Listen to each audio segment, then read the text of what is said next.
வணக்கம். செல்வகுமாரின் அதிகாலை வானிலை ஆய்வறிக்கை. அதிகாரப்பூர்வ வானிலை அறிக்கைக்கு இந்திய வானிலை ஆராய்ச்சித்துறை அறிக்கையை பார்க்கவும். 2024 டிசம்பர் 16 திங்கட்கிழமை அதிகாலை நிலவரப்பதிவு. வானிலை அமைப்பு: வங்கக்கடலில் உருவாகியிருக்கக்கூடிய காற்றழுத்த தாழ்வு பகுதி. பொதுவாக காற்றழுத்த தாழ்வு பகுதியை கிலோமீட்டரில் குறிப்பதில்லை. ஆனால் சிறு நிகழ்வும் அதிக மழை பிடிப்பு தருகிற காரணத்தினாலே காற்றழுத்த தாழ்வு பகுதியையும் கிலோமீட்டரில் வரையறுத்து வருகிற நிலையில் தற்பொழுது அது இருக்கக்கூடிய தொலைவு கல்முனைக்கு நேர்கிழக்கே சுமார் 600 கிலோமீட்டர் தொலைவில் மையம் கொண்டிருக்கிறது. அது டெல்டா மாவட்ட கரையிலிருந்து 750 கிலோமீட்டர் தொலைவில் நிலை கொண்டிருக்கிறது. ஆக இந்த நிகழ்வானது தொடர்ந்து மேற்கு நோக்கித்தான் நகரும். நள்ளிரவு வரை, இன்றைக்கு நள்ளிரவு வரை மேற்கு நோக்கி நகரும். இன்றைக்கு அதில் வெல் மார்க் லோ பிரஷராக இலங்கைக்கு அருகில்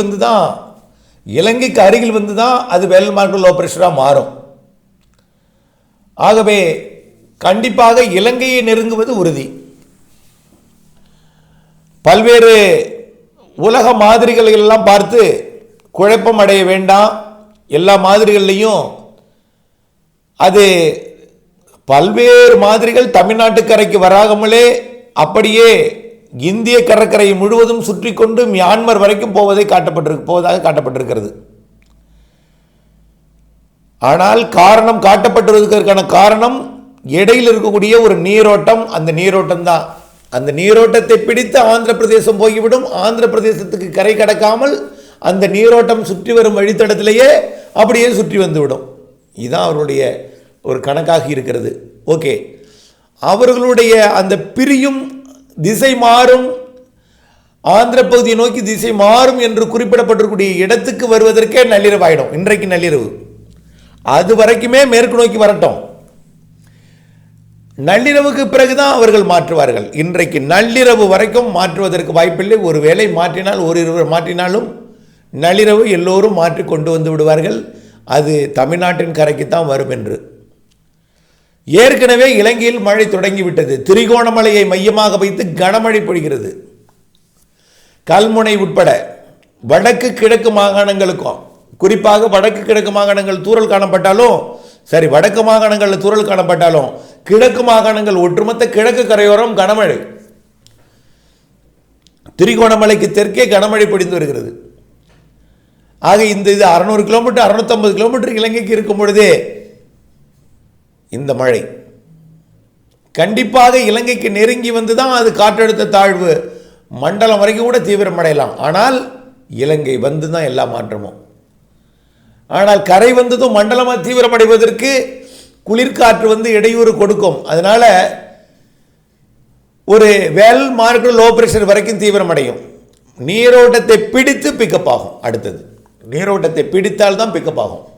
அது வரைக்கும் போராட்டமாக இருக்கும். அதற்கு ஏதோ தமிழ்நாடு வரும் என்று நான் சொல்லி உங்களை அச்சப்படுத்துவதற்காகவோ பீதிப்படுத்துவதற்காகவோ நான் இதை தெரிவிக்கப்படவில்லை. நமக்கு தேவை முன்னெச்சரிக்கை, அவ்வளவுதான். ஏற்கனவே வெள்ளத்தால் பாதிக்கப்பட்டிருக்கக்கூடிய பல பகுதிகளில் இன்னும் மழை என்று கேட்கும் பொழுது உங்களுக்கு அச்ச உணர்வை ஏற்படுத்தும். கண்டிப்பாக இந்த நிகழ்வு தமிழ்நாட்டின் கடலோர மாவட்டங்களுக்கு மிக கனமழை பொழிவை கொடுத்து விட்டு தான் போகும். டெல்டா மாவட்டங்களுக்கு வடக்கே இன்னும் நிறைய மழை பொழிவை கொடுக்கும், சென்னைக்கும் என்பதை புரிந்து கொள்ள வேண்டும். இது கண்டிப்பாக அரபிக்கடல் வரைக்கும் மேற்கு நோக்கி நகர்ந்து தான் போகும். கொஞ்சம் பரவலாகி மழை பொழிவை கொடுக்கும். கரை ஏறியதும் செயலிழந்து பரவலாகி மழை பொழிவை கொடுக்கும். எல்லோருக்கும் மழை பொழிவை கொடுக்கும். அதாவது கர்நாடகா ஆந்திர பிரதேசம் வரைக்கும் மழை பொழிவை கொடுக்கும். கரை ஏறும் பொழுது அது எவ்வளவு பெரிய வலிமையான நிகழ்வாக உருவானாலும் தமிழ்நாட்டின் கரை ஏறும் பொழுது கண்டிப்பாக ஒரு காற்றழுத்த தாழ்வு பகுதியாகத்தான் செயலிழந்து கரையேறும். வந்தாலும் இதே காற்றழுத்த தாழ்வு பகுதியாக தான் கரையேறும். மேலும் தீவிரமடைந்தாலும் அது காற்றழுத்த தாழ்வு பகுதியாக தான் கரையேறும். அதனால காற்று அச்சம் துளியும் வேண்டாம். நமக்கு தேவை தொடர்ந்து மழை இருக்கிறது. மழை பொழிவிற்கு முன்னெச்சரிக்கை தான் நமக்கு தேவை. ஓகே, திடீரென்று இன்றைக்கு இரவு மழை பொழிவு தொடங்கும் அப்படின்னு சொன்னால் நீங்கள் என்ன செய்வீங்க? இரவு நேரத்தில் தூங்கிக்கிட்டு இருக்கவங்களுக்கு நாளைக்கு அதிகாலையில் மழை தொடங்கினா நீங்கள் முன்னெச்சரிக்கை எடுக்க முடியுமா? முடியாது. இருந்தாலும் நாளைக்கு அதிகாலையே கொட்டி தீர்த்திடாது. அடுத்த விஷயம், ஒரு தூறலை தொடக்கி விட்டாலே உங்களுக்கு அது இடையூறு தானே பணி செய்வதில்.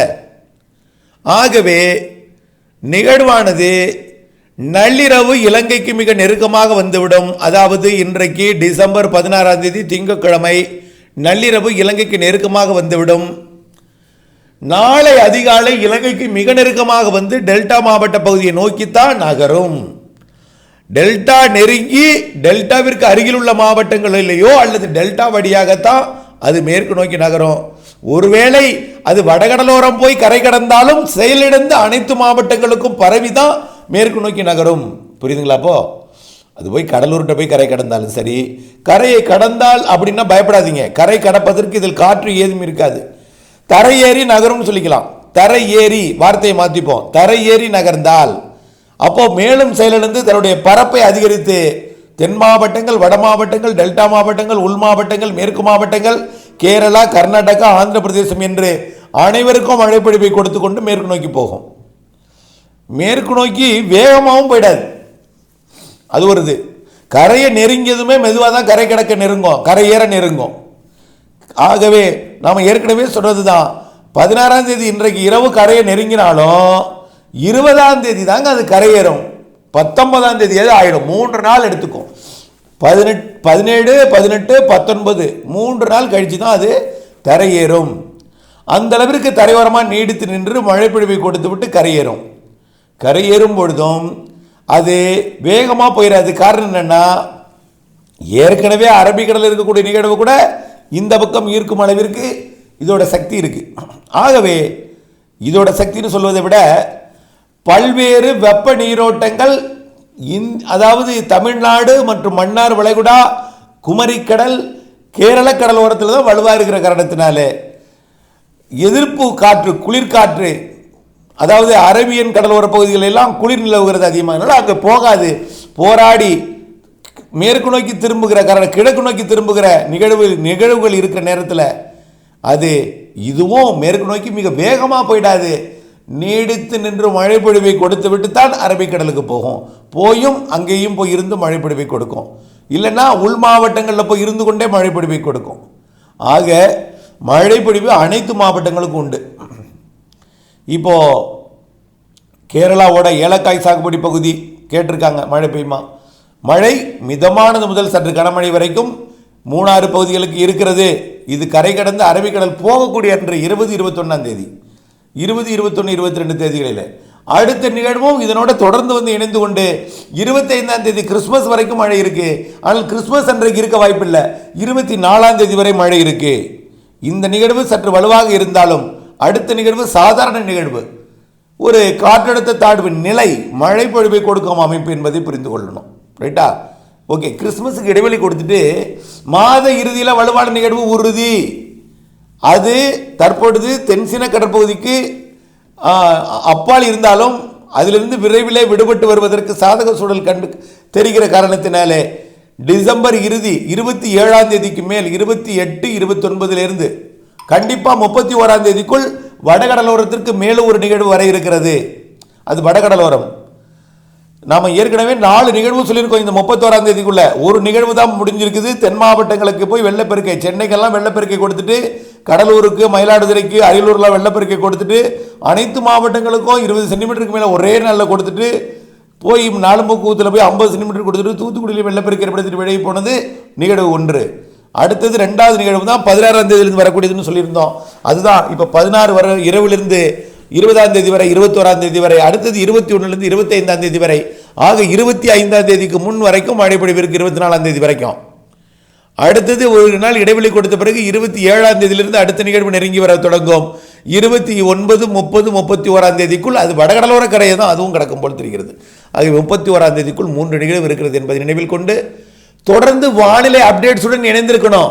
இன்றைக்கு நள்ளிரவு உலக மாதிரிகள் காட்டியுள்ளபடி அது தமிழ்நாட்டின் கரையை தொடாமல் அது வடகடலோரத்தின் அப்பால் விலகி போகிறதா அல்லது தமிழ்நாட்டின் கரை நெருங்குகிறதா? நம்முடைய அறிக்கையில் அழுத்தம் திருத்தமாக இலங்கை நெருங்கி தமிழ்நாடு கரை நெருங்கும். ஆக திசை மாறும் என்று எதிர்பார்க்கக்கூடிய அவர்களுடைய நேரம் இன்றைக்கு நள்ளிரவு. அந்த நள்ளிரவிலே தான் கண்டிப்பாக தெரியும். கண்டிப்பாக திசை மாறாமல் அது நகர்ந்து வருவது உங்களுக்கு அது புரியும். ஆகவே கண்டிப்பாக இன்றைக்கு இரவு நள்ளிரவிலே ஒரு அறிக்கையை கண்டிப்பாக கொடுப்போம். மாலையிலையும் ஒரு அறிக்கை கொடுப்பேன், இரவிலையும் ஒரு அறிக்கை கொடுப்பேன். நாளை அதிகாலையில தான் அது திசை மாறும் என்று அறிவிக்கப்பட்ட நேரத்தில் மாறியதா நெருங்கி வருகிறதா என்கின்ற அறிக்கையை நாளை அதிகாலை 2:30 மணிக்கு உங்களுக்கு கண்டிப்பாக கொடுப்பேன். அப்பொழுது டெல்டாவில் மழை பொழிந்து கொண்டிருக்கும் என்பதையும் நினைவில் கொள்ளுங்கள். டெல்டாவில் மழை பொழிந்து கொண்டிருக்கும், இலங்கையில் கனமழை பொழிந்து கொண்டிருக்கும் என்பதை நினைவில் கொண்டு தொடர்ந்து அப்டேட்ஸுடன் இணைந்திருங்கள். பதட்டமோ பீதியோ அச்சமோ வேண்டாம். நமக்கு தேவை முன் எச்சரிக்கை தான். அதுக்காக ஏற்கனவே வெள்ளம் பாதித்த பகுதிகளுக்கு தான் கொஞ்சம் முன்னெச்சரிக்கை கூடுதலாக எடுத்துக்கொள்ள வேண்டும். ஆகவே மழை பெய்யுமா என்று எதிர்பார்க்கக்கூடிய மாவட்டங்களிலும் மழை பொழியும். தயவு செய்து பொறுமையை காத்திடுமாறு அன்போடு கேட்டுக்கொள்கிறேன். நன்றி.